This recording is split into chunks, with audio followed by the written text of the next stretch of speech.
President Trump's nominee to be a circuit court judge in New Jersey is facing allegations of professional misconduct that Democrats contend make him unfit for a lifetime position. A whistleblower complaint sent to Congress alleges Emil Bove told subordinates the Trump administration may need to ignore federal court orders to carry out its immigration agenda. This isn't Bove's first controversy. Bove also moved to dismiss federal corruption charges against New York City Mayor Eric Adams.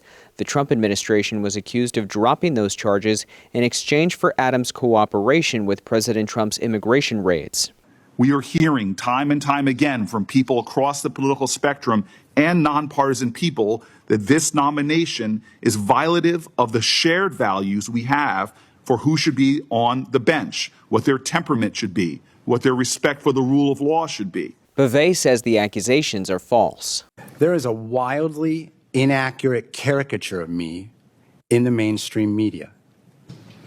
I am not anybody's henchman. Here's what Republicans want you to know about Bove. He graduated summa cum laude from Georgetown Law. He spent nearly a decade as a federal prosecutor where he worked on national security and narcotics cases. And he helped secure a life sentence for the terrorist who detonated bombs in New York City and the Jersey Shore in 2016. Here's what Democrats want you to know. He was President Trump's personal defense attorney. While at the Justice Department, he fired dozens of career prosecutors who worked on January 6 cases. And according to a whistleblower, he said the Trump administration may need to ignore court orders to advance its agenda. Bove denied the whistleblower allegation. I have never advised a Department of Justice attorney to violate a court order.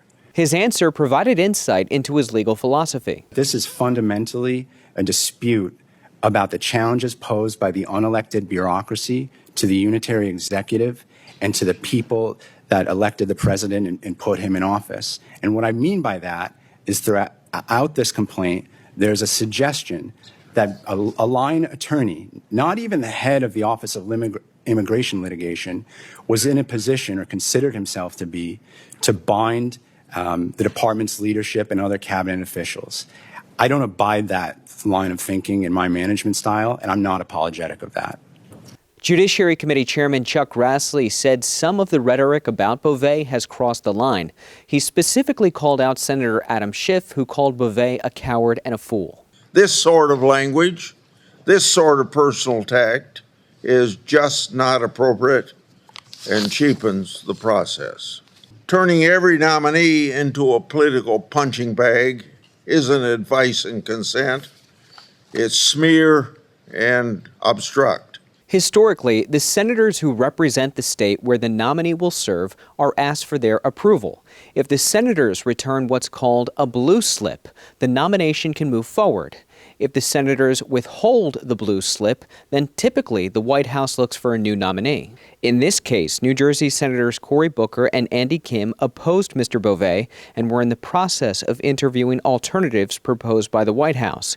Bove is moving forward anyway. A public hearing marks about the midway point in the nomination process. Bove still needs to be voted out of committee and then moved to the full Senate for a final vote. I'm Ray Bogan for Straight Arrow News. For more reporting, download the SAN app.